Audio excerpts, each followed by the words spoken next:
कि घरे रहता मरद के कर्याज के बड़ा काम के न काज के तू दुश्मन अनाज के ए नील कमल आशुतोष बानी किस्मत के झोंकत हो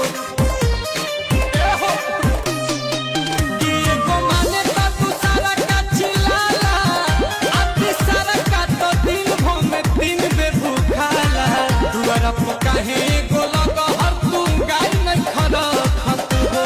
रह दिल के पियावे में बिजी तक खाना परोसी हो पैदा करे के जिम्मा तुहर बात बोला के पोसी हो तू ही बतावा।